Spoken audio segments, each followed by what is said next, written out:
1. Some years ago, I attended an event held for young adults who need aid to get a job, as I had been sick listed for a long period of time. Never in my life had I encountered outrageously cringe-inducing people outside of conventions, and I did not expect to have one of the most magnificent sightings at a place like this. To set the scene, we are a 15-plus-something group of young adults entering this rather small conference room to listen to one of the leaders in this program going through some info. I take a seat at the far back of the room and observe as the rest of the crowd enter. Most people were dressed in very casual, typical Swedish winter clothes. A lot of grey and matter shades. But then there was this small gang of guys, 3 or 4 or so, chit-chatting loudly, all dressed in similar black jeans outfits and caps. One of them stood out even more though, as the back of his jeans jacket had a large Confederate flag across it. Yikes. Already I'm trying not to pull an uncomfortable expression. As the dude starts the meeting, I can't help but checking out the guy with the flag on his back. Among all these rather casual-clothed people, it stood out like a sore thumb. He had curly, reddish blonde hair, a not too ill-kempt curly beard, a black bag with some colorful pins, and, as mentioned earlier, a matching black jeans cap. The meeting went on for about 20 minutes before the dude called for a short break, and I decided to remain in my seat until this group of 15-plus people exiting at the same time were out. During the meeting, the flag dude had opened his jeans jacket, but as I was seated behind him, I could not see the front of him. But as he and his group got up to leave, I see it. He's wearing a My Little Pony Friendship is Magic t-shirt. Like many others say, you hear about them, but you never expect to see one in the flesh. I was honestly taken aback because this was such an absurd collection of items this dude was wearing, and me only hearing stories about these kinds of people on the internet, not even encountering one like them at a convention, had suddenly ended up with my very own Neckbeard story.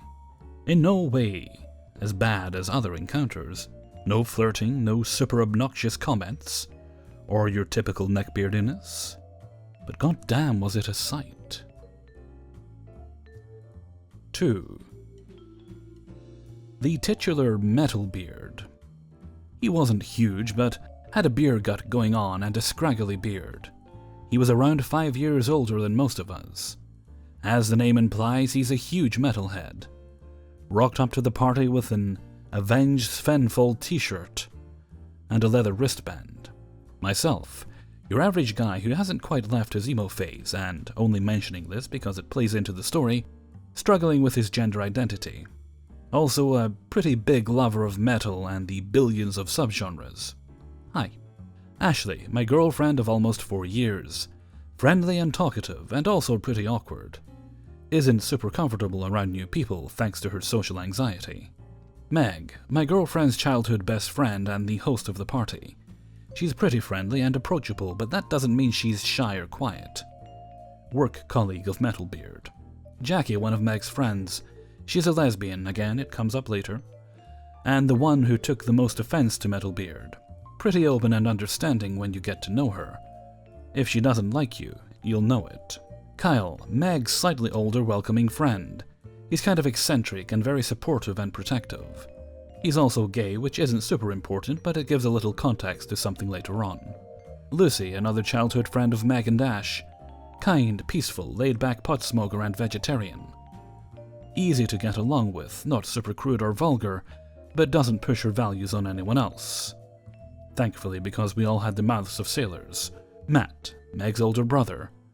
He doesn't really play into the story much since he wasn't there for most of it, but this saves me explaining him when he does pop up. Kind of an antisocial gamer, but super friendly when he does get involved. So Meg had been planning this little game night for about a month. Everyone had been added into a group chat for planning and whatnot.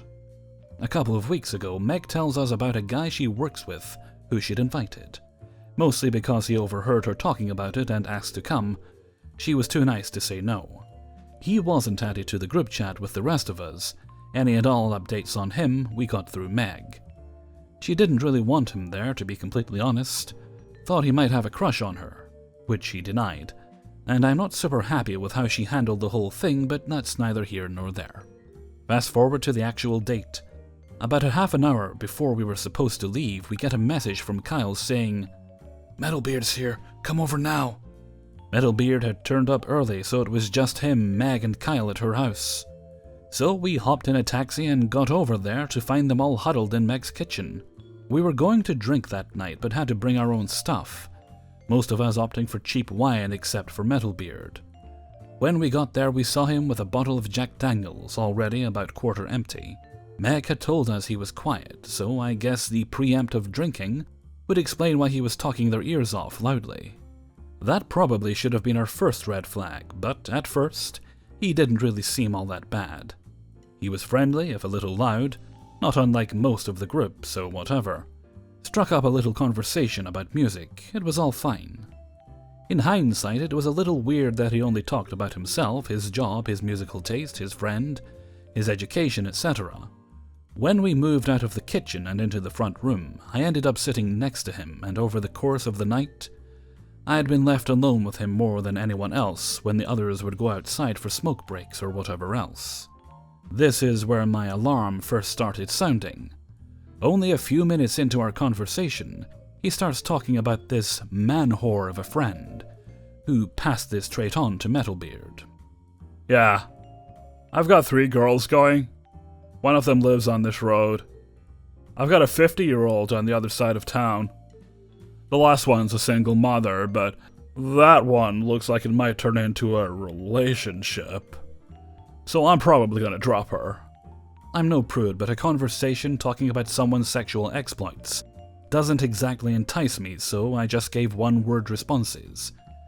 Eventually I bring up something about the group chat, forgetting he wasn't in it.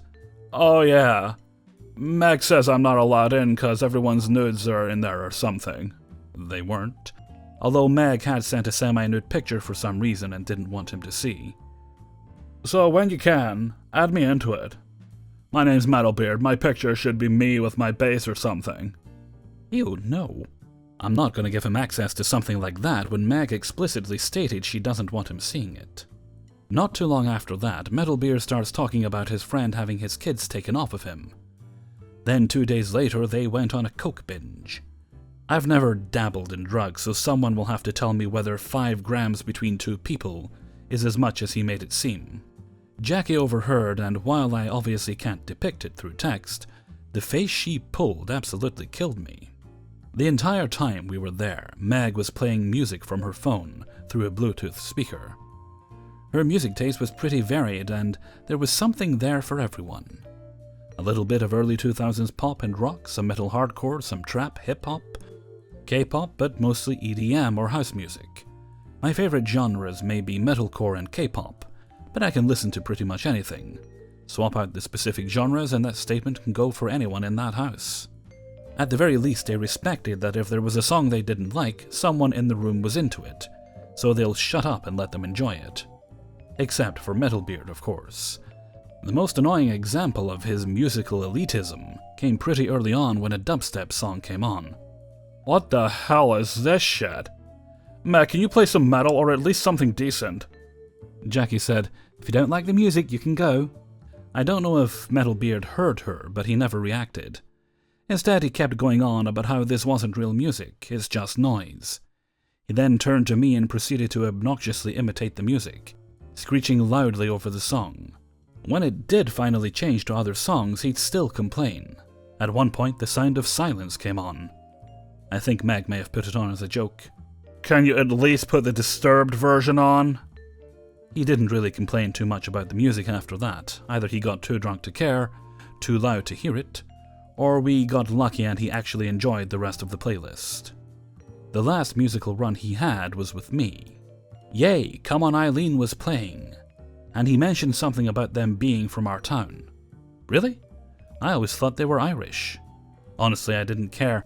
It was just a throwaway comment to keep the conversation going. I'd only heard the song in passing, never searched for it, or the band, didn't even know their name. The only thing I was going on with that assumption was the name Eileen sounding Irish to me. Metalbeard fucking tore me apart for it. Irish? How do they even sound Irish? I don't know. I don't really think most musicians sound their nationality when they sing. They kind of lose the accent. This is an Irish accent. Then he put on a very poor Irish accent, especially for someone who was supposedly raised by an Irish family. Metalbeard would not shut up and drop it. He clearly cared way too much that I knew exactly what an Irish person sounded like, and that I knew without a shadow of a doubt. This band was definitely not Irish. By this everyone had turned up, and food had been put out. Meg and Kyle made chicken fajitas for everyone. Metalbeard ate a few before staring at Meg eating from across the table. Literally would not take his eyes off of her the entire time. She felt too uncomfortable to finish her food. Except when he was talking to Lucy about her vegetarianism and the fake chicken she was eating. God, if only there was an alternative to alternative meat. A joke which didn't make anyone laugh. To which he responded by repeating it at least 4 more times before finally moving on. You know, I'd never have sex with a vegetarian. Looking directly at Lucy. Not like she'd have sex with you either, said Jackie. This was the first time she'd actually spoke up to him, but she'd been reacting to it via disgusted facial expressions and comments to us the entire time. Oh, you can tell she's a lesbian. Now Jackie's kind of volatile when she's had a drink. We all thought she was going to jump over the table and throttle Metalbeard, but to her credit, she kept her composure. After food was done, everyone went out back for a smoke, besides yours truly because I don't smoke. Neither does my girlfriend, but Jackie wanted to talk to her. And I wanted a break from Metalbeard. At some point, though, I got called outside because Jackie wanted to ask me about my whole not being super comfortable with my gender identity thing. I'm not going to go into detail about what was said, just that her, Kyle, and Lucy were curious about it. Once I started explaining, however, Metalbeard chimed in with another hilarious joke. Now listen, you should keep your dick, but get tits. I still don't know if he was actually joking or projecting his fetishes on me. But either way, I was uncomfortable, and no one found it funny. So of course, he decided to repeat it another 4 or 5 times to try and get a reaction. Jesus motherfucking Christ. Look, I'm not so sensitive that this offended me or anything, but he seemed so creepy already, and the fact that he kept saying to get some kind of reaction, it just made it feel so awkward. We all went back inside after a while. By this point he'd almost finished his bottle, spilled some of it over the table, and was noticeably uneasy. At one point Meg and Jackie had gone upstairs, probably to come up with a plan to get rid of him. I was sitting alone with him, Kyle and Lucy within the kitchen smoking, while Ash was talking with them. Ash said, Kyle, you're really bad when you're drunk. Remember the last time you said you wanted to mout about me? Kyle, nah, I don't remember. What are you on about? I'm sorry anyway. I know how I get when I'm drunk. If you was single, I'd motorboat you. Now Ash doesn't mind the odd funny comment, but not from people she barely knows. After this, she made an active effort to stay away from him. Kyle noticed how uncomfortable she was and did his best to keep them apart. But Metalbeard just kept on making weird remarks and following her around. I didn't see any of it, so I continued being civil with him.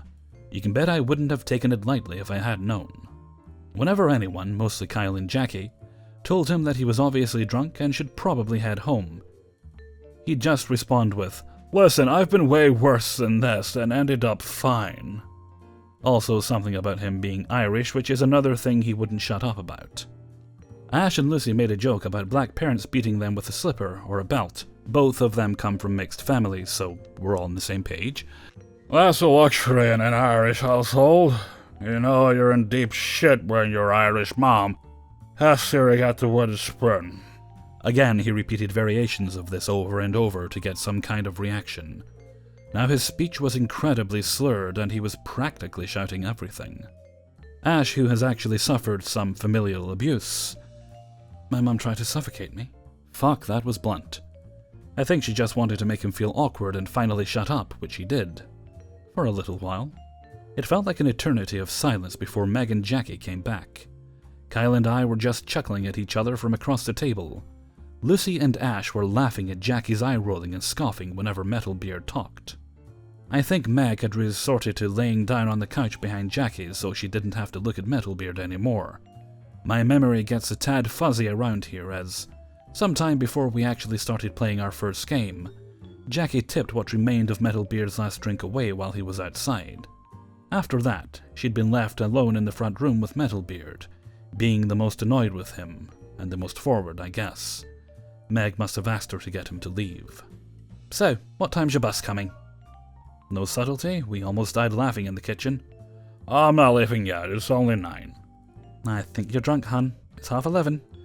Their plan, as we found out, was that they'd try to convince Metalbeard that he was even more drunk than he actually was, and that it was much later in the night. Just to put it into perspective, it was only around 9 p.m.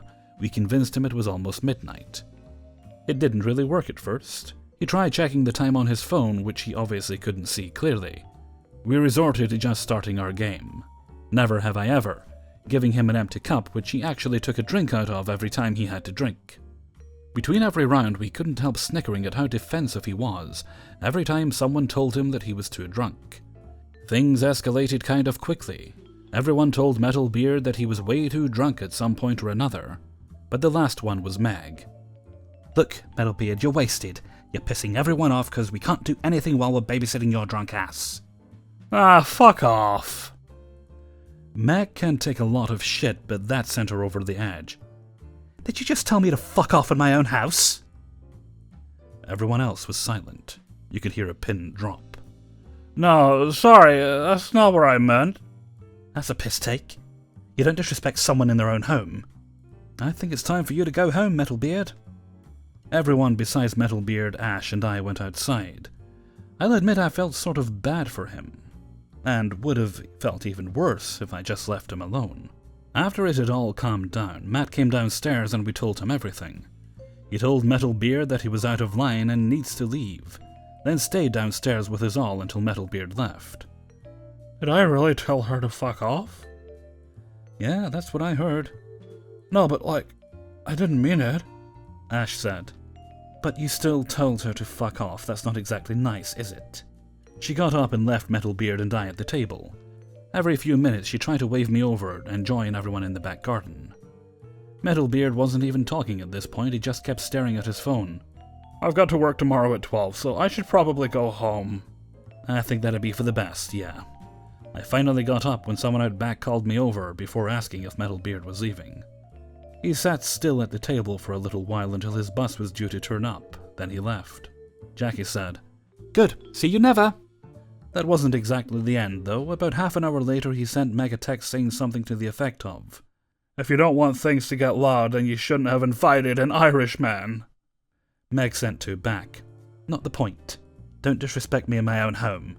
At the end of the day, you don't come into somebody's house and tell them to fuck off, it's rude. You were being a cunt to everyone here. Pure disrespect." 3. So the main characters for this story. Your honorable narrator, 22 years old. Just for context about me for any future stories that I might tell, I stand in at a proud 5 foot 2 inches, of a blend of African and Scottish dynamite, with the temper to rival that of any berserker warrior. Snarky and sarcastic as shit. 180 pounds at the time, but stocky, somewhat muscular. And well figured, so my fat distribution looks just like a bit of chub around the belly, and makes me well endowed both in the chest and rear department to boot. I'm a metal goth and a metalcore vocalist, highly invested in alternative culture with piercings, dyed hair, gauged, stretched ears, and covered in tattoos. I am somewhat of a hybrid between otaku and weeb. I like grittier and darker anime and manga series, and a love for East Asian cultures, particularly Japanese, Thai, and Tibetan. Wiccan by family heritage, taking particular interest in the Germanic path. And a huge bookworm and gaming nerd. A little too friendly and polite for my own good, aka prime neckbeard bait. I am also a novice cosplay artist. This point is important for this story. Gecko. He is a secondary character to this, but as he is brought up, has more of a role in Part 2, and he is texting me throughout this Part 1 experience. He is worth noting. He's my ex-partner and my best friend, 25 years old. We broke up on a smooth note. I broke it off to focus on my mental health after a traumatizing incident tipped me over the edge. He completely understood and promised to stay close and take care of me as a friend. He has never reneged on that promise. He's an absolute teddy bear, and has a lot of the same interests as me. He's also a huge otaku weeb hybrid like myself, fellow musician, he's a guitarist. Compulsive gamer, loves all things Wild Western, and all things Zelda. For a visual, he's quite stocky, has a bit of a dad bod, but is also quite muscular. He weighs the same as me, stands at 5'11", and is your typical British West Country farmer's son. He looks like a young Stevie Ray Vaughan, minus the Stetson, and a bit of patterned baldness starting to make the front of his hairline recede. He's very loyal and very protective of me, and any women personally close to him. Dude bro, minor character, but a lovely guy who I met on the bus during this incident. I later found out he was an old school colleague of mine. Okay, so let the cringe commence. After finding my local Comic-Con had been moved to the next town along earlier this year, I arranged to stay with Gecko for the weekend of the con. I knew Gecko lived in a hamlet just outside of the town the Comic-Con was being hosted in, so it made sense.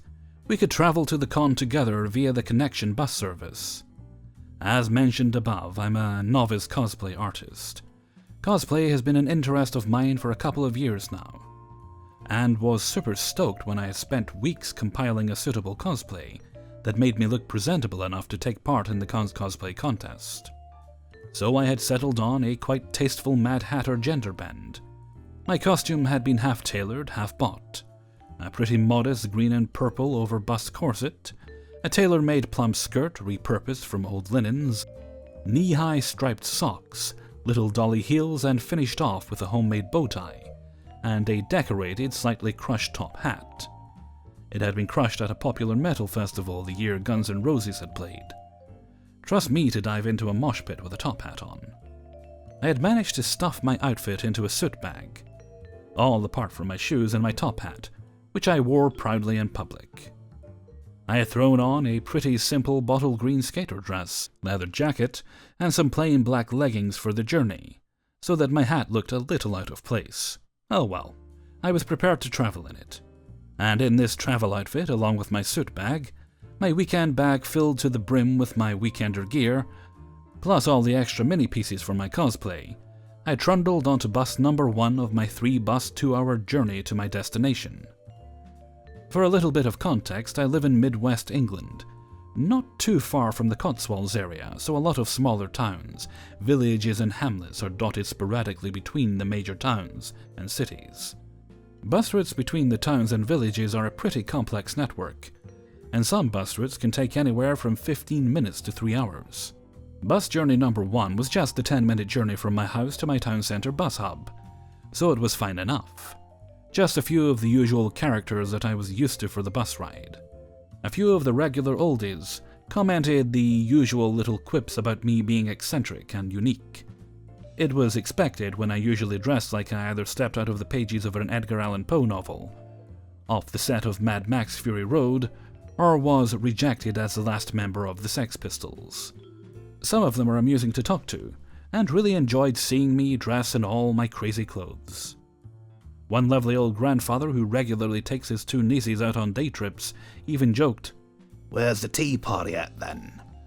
Bus journey number 2 was where things got interesting. This is the longest of the 3 journeys, being an hour and a quarter long. It takes me through a lot of the countryside, including the bordering hamlets and villages, before stationing at the next largest town. The bus ride was on maybe its 7th or 8th village, down out of about 15 when it happened. The Neckbeard stepped onto the bus. I should point out this bus is one of the small oldie worlder single-deck buses with shitty suspension and weight limits. So as this homeboy steps on the bus, the suspension on the bus literally drops on the entire front end of the bus with a sudden jolt. I had claimed one side of the far deck seat to keep all my gear out of the way, and keep my soot bag off the floor, and I could literally see the entire back of the bus rise with the ferocity of a rodeo bull. I am not even kidding. This is one of those buses, rickety old death trap from the 1930s, that should be decommissioned and locked up in an ancient automobile museum. not on the country roads of West Anglia. This piece of machinery races down the roads at an awe-inspiring 40 miles per hour, at which point it reaches max torque and you could hear the engine struggling and sputtering. Every speed bump it rides over makes you feel like R. Kelly's I Believe I Can Fly should start playing in the background, whilst you cling on for dear life in slow motion, hoping the bus doesn't tip into the hedgerows. The suspension is that bad. Busbeard, upon stepping on the bus, I noted looked like your typical Beard, in his late 20s, early 30s, acne-riddled, greasy, mid-length hair straggily pulled back in a ponytail, distinct smell of one that doesn't wash or know what soap, shampoo, or antiperspirant is. And naturally, he has a beard that doesn't grow north of his jawline. He looked like his weight could be quite easily in the 300 pounds range, and given with how the bus leaned on the front of its suspension, it was possible. His attire matched that of your typical neckbeard too. Ill-fitting gaming shirt that didn't cover his paunchy rolls, cargo shorts, fingerless gloves, trench coat, and, of course, was topped with a beat-up, dusty, moth-eaten fedora that looked to be something he stole from his grandfather's closet. As if his weebdar was working on point, he immediately looked right at me and just stared, for an uncomfortably long time. I had my earphones in, listening to a little music too loud. It was the only way to try to drown out the sounds of the spluttering engine, and was messaging Gecko at the time. Of course, as Busbeard stepped on, it was in the middle of a funny conversation with Gecko. We would make sexually fueled jokes to each other all the time, and this was one of those moments. I got so engrossed in my conversation that I didn't pay attention to the fact that Busbeard had approached me. However, I did smell him approach. His smell was distinctly the scent of Lynx body spray, the UK equivalent of Axe, jockstrap, heatwave Doritos, and cheese? Or some sort of cheese. Not Stilton-esque, but pretty much along those lines. In essence, he stunk. Yes, dear readers, he had attempted to sit next to me, but upon noticing the seat beside me was piled high with my stuff, he had parked himself in front of me. As much as I tried to ignore him, his smell was that palpable that it was unavoidable. Every time I glanced up at him from my phone, he was staring dead at me. I was just waiting for him to tip his fedora at me. Every time I met his gaze, he'd paste a shit-eating grin across his face, and I would raise my eyebrow at him in challenge. After 10 minutes of this back-and-forth staring contest, I was ready to snap. I hate being stared at. I pulled my earphone out and made to talk to him. Of course, I tried to retain some of that famous British decorum, as I had been taught. "May I help you?" I asked Busbeard, raising an eyebrow at him. Like it was clear I was agitated, but I was trying to be polite. Causing a scene on a West Anglia back road, when the nearest hamlets are either 5 miles back or 7 miles down the road, is never wise. You may help by giving me the name of the radiant creature before me. He says this without missing a beat, as if he'd been waiting me to ask him the question. I think he had some sort of movie playing in his head about how he would woo the fair maiden and have her swoon into his arms with his smooth words. In reality, the words made me choke back a laughing fit. I have been listening to Neckbeard stories long enough to know what one of these things were, but I always thought this plum-in-mouth talk was a bit far-fetched. But now I was the chosen milady of a neckbeard, and yes, miladies and gentle sirs, this mofo had just called me a radiant creature. I thought it was hysterical. Fighting back laughter, I replied. I should also mention, his voice sounded like it hadn't broken during his teen years. It was high, wheezy, crackling from consumption of cigarettes. Think along the lines of squeaky-voiced Steve from The Simpsons. Call me Wolf. Now please take into consideration, dear readers, how I could have ended conversation, but I am too polite for my own damn good sometimes. I just wanted to listen to my music and zone out. But I was now the object of entertainment for a neckbeard, plus my morbid curiosity on how these creatures work fascinates me to no end. I am an absolute troll like that.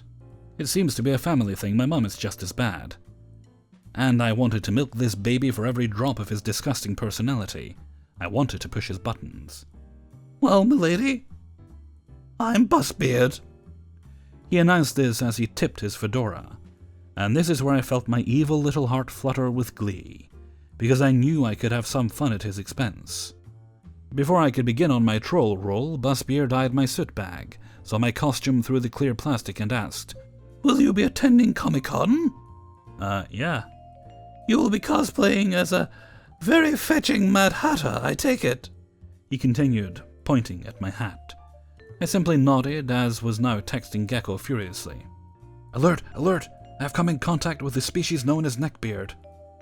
Haha, good luck. "Thanks for the vote of confidence. LOL. You love me really, dearie. Kiss, kiss, kiss. I don't know how long I'm going to be stuck with Beardy Boy. Help me." "By doing what exactly?" "Call me. Meet me at the crossover town if he's on the full journey." "Sweetie, I'm at work right now." "Bad enough I'm texting you. If my dad finds me on my phone, he'll string me up by my toes." Damn it. Worth noting, Gecko works part-time with his father in a flour mill on top of doing his full-time music business degree. They're allowed their mobiles at work in case of emergencies, because the mill does not have a standard landline for inter-office usage. The building's owner uses a two-mobile strategy, and usually works from home. Gecko had been texting me between hauling bags of wheat in the milling grinder. During this whole time of me texting Gecko, Busbeard has been behaving reasonably well, simply asking me the usual beard-baiting questions that you would expect one of his ilk to ask of their fair maiden. "Are you into Tim Burton? Do you like the dark and macabre? Are you into mystical and mythical creatures? Do you believe in spirits? Are you much of a cosplay artist? Are you into anime?" I had been replying with very cut-and-dry answers, hoping he would pick up on my cues that I wasn't particularly comfortable with continuing this conversation. Yes, I like Tim Burton. Yes, I'm a goth. Yes, I like some. I think dragons are cool, and like vampires and lichens. Yes, I'm a Wiccan. I'm only a novice artist, but I'm hoping to build a career from it. Yes, I like anime. Of course, answering the question, "Do you like anime, milady?" with the yes, garnered a recoil from Busbeard. He almost seemed shocked that a woman enjoyed anime. Of course, he gave me this massively skeptical look as he leaned into the back of his seat. "What sort of anime does milady enjoy?" Again, I cringed inwardly at him calling me milady, but I answered, "The dark and gritty type ones, but I enjoy popular ones too." "What in particular have you watched?" He asked me this suspiciously, as if challenging me to list off as many anime series as humanly possible. I listed off a few of my favorites, including those that I had been watching of recent: Dead Man's Wonderland, Elfen Lied, High School of the Dead, and Code Geass.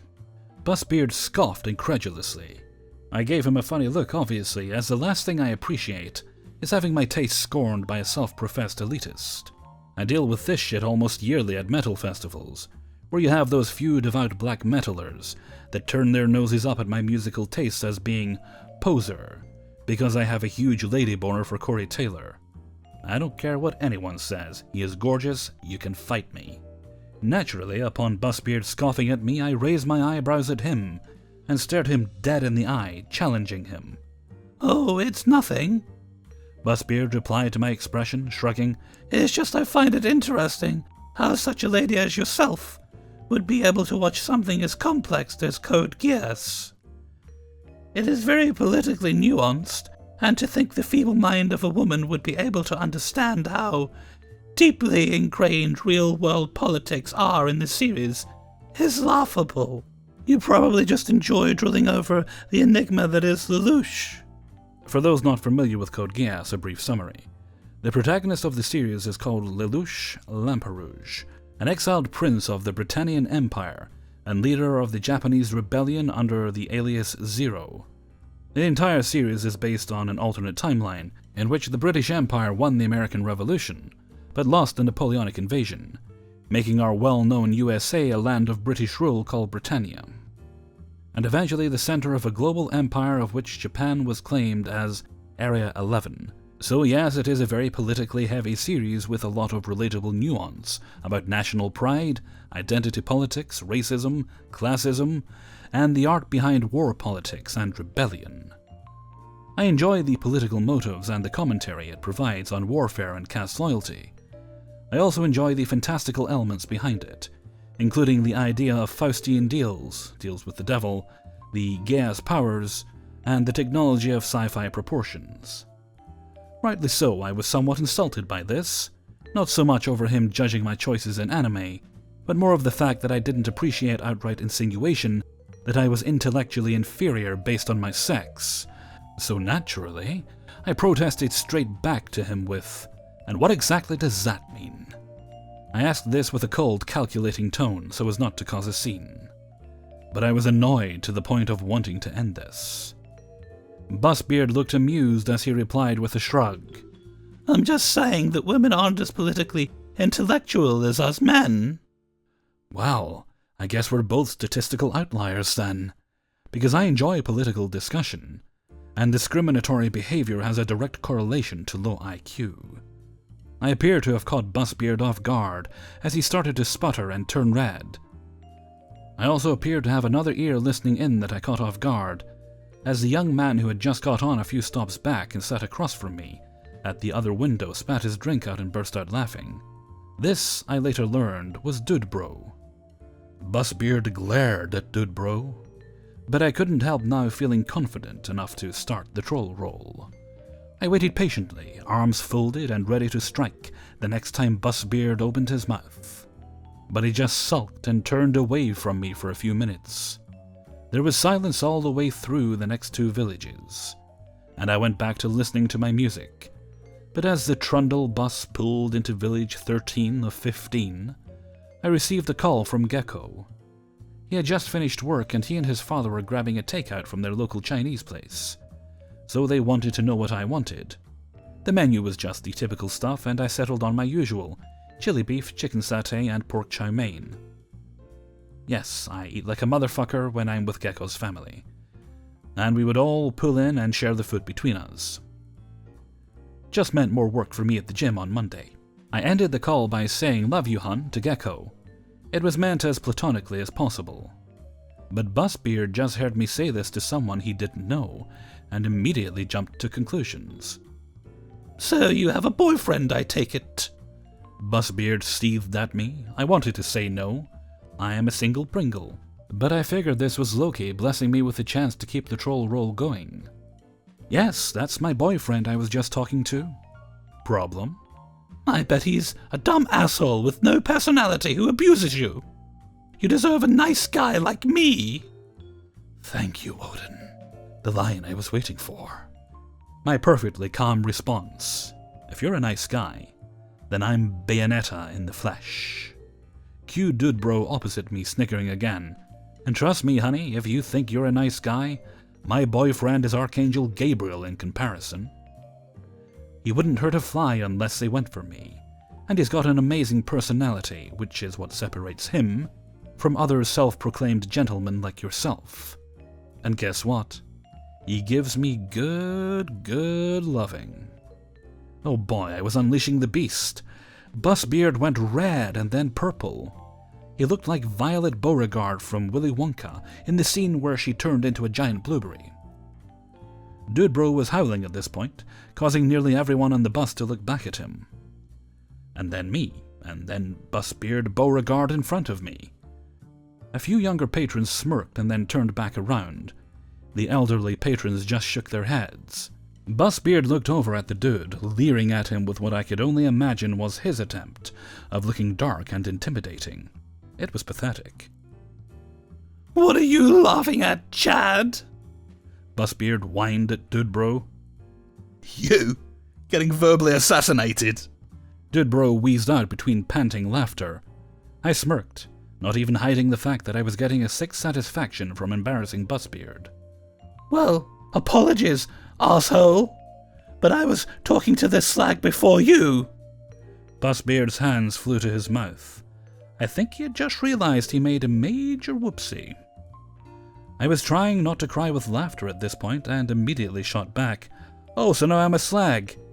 It's British slang for slut, FYI. Wow, such a nice guy to try and sexually degrade a woman that isn't interested in you. Fuck you, bitch. Busbeard snapped at me, turning on me.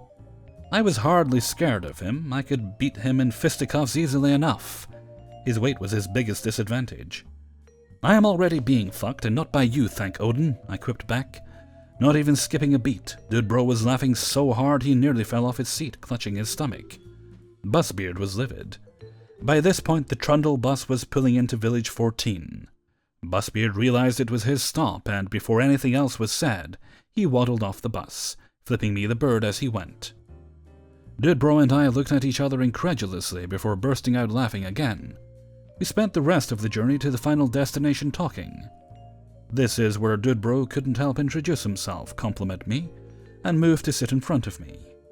Luckily, Dude Bro was nicer to converse with, and we did talk for a while on the final 30-minute stretch to the final stop for the crossover. This is where I learned that Dude Bro was actually an old school colleague of mine, and found out he was a comic book nerd too. I invited him along to Comic-Con, and I would indeed see him there, and Comic-Con would be the second half of my encounter with both Dude Bro and Busbeard. But that's a story for later. 4. A little background. I am a 30-something college graduate with a full-time job. I'm 5'7" and not to be messed with. I have been gaming since I was a kid, all consoles, even computers.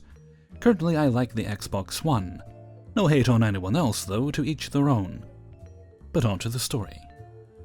I go to the same GameStop for all my pre-order and purchasing needs. They know me and know I'm a good customer. There is a cast of characters who go there, but this one neckbeard always seems to try to mansplain me everything. Picture this. This guy's 5'9", huge head, balding but with a ponytail, cross-eyed, obese, walks with a cane, always wears socks with sandals, and always tries to get into my conversations, and always talking about Japanese RPGs. He has argued with me about why PlayStation is better. I don't care about your console, just be happy with what you got. And that if I was a gamer, I would get all consoles. He has told me my taste in games is garbage, I like open world RPGs, and that Skyrim was overrated. Them's fine words. But last week, it took the cake. I went in to get Assassin's Creed Odyssey. I know it's lame, but I love the franchise. I was having a heated debate with a gamer about microtransactions in gaming. For all those who are not gamers and don't understand the concept, currently most big release games are $59.99. That's the base game. Some companies sell extra content for various prices like skins or power boosts. Normally you can get them in-game, but it's hard. The companies make that hard. Some companies treat these games like they are those free mobile games by forcing you to pay real-world money. Some do this thing called loot boxes, which is essentially gambling. You pay real money to get random items out of boxes. This doesn't include some cut content or extra stories. That's downloadable content.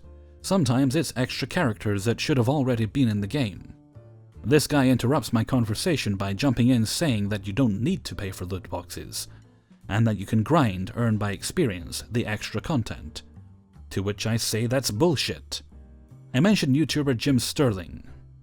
Is he a neckbeard?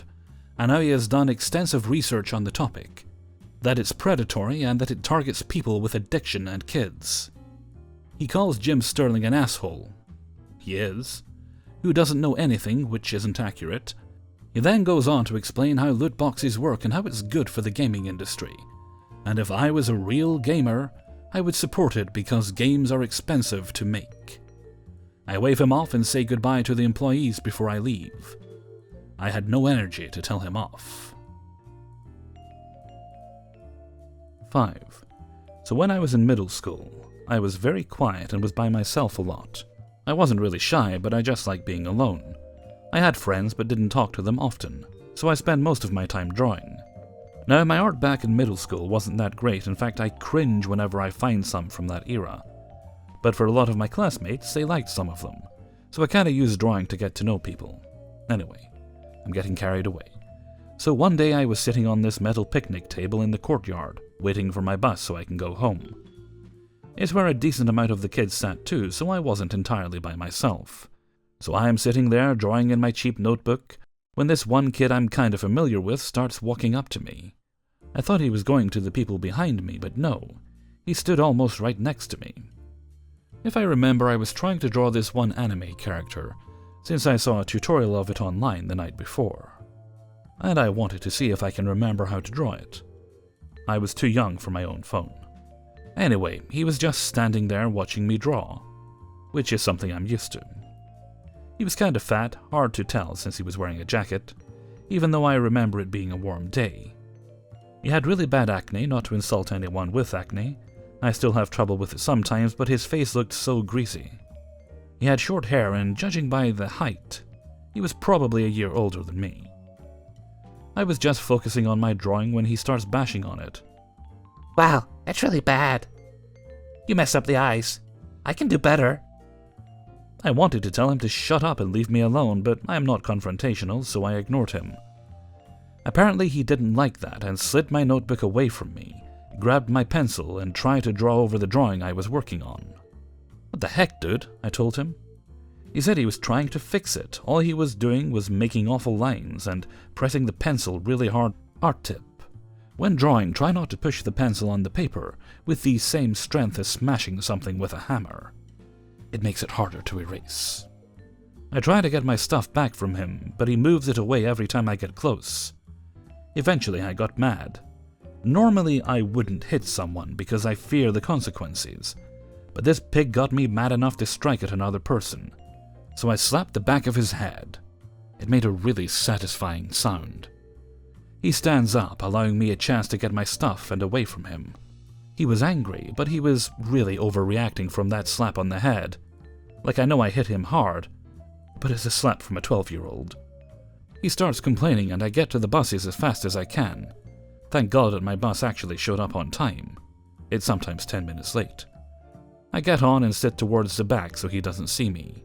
I look out the windows, and I can still sort of see him walk away from where I was sitting. I look at the drawing, and I just see a horrible attempt of a head shape. I tore out the drawing and started in a new page. But yeah, that's it. I know he wasn't exactly what some people would call a neckbeard, but I thought he was a good example. Hey everybody, Hellfreezer here, and thank you very much for listening to Neckbeards in the Wild, number 16. And thank you very much to everybody who allowed me to use and sent in stories for use in this video. Well, this one took me a while because, as I have reported previously in other videos, the Neckbeard Stories subreddit, where the majority of the stories come from, has gone dark. The person set it to private. No indication as to why. I don't think anybody's been able to get a hold of them to ask why. It's just gone private. Which means all those stories that were on there are now inaccessible unless you know the title, and you can possibly, like I did with one of the ones that I'd already had permission for, you can find the cached version by looking through the web cache on Google. But yeah, so that's a bit inconvenient. There are other subreddits, Neckbeard related. There is one that's popped up as an attempt to give people a place to post stories. Unfortunately, it's very new, so it doesn't have the it doesn't have the large subscriber base that the Neckbeard Stories subreddit had, which is unfortunate because it'd been around for a while, but it really kind of exploded in popularity in recent months. That's why I've been able to do the stories as much as I have, because just for some reason the whole neckbeard phenomena seems to have become massively more popular. Still haven't really found out why, but I don't really want to question it too much. I'm just glad people are enjoying the videos and the stories. But yeah, so for the time being, these stories are going to be a bit more difficult to get my hands on. Not impossible, but I'm not sure if I'll be able to keep doing them every 2 weeks like I have been doing. For example, it was 3 weeks between the last ones. But I'll certainly endeavour to do my best, and I'll get them up whenever I can. Okay, and with that, I'm going to head off for now. So until next time, thank you very much for listening, and take very good care of yourselves.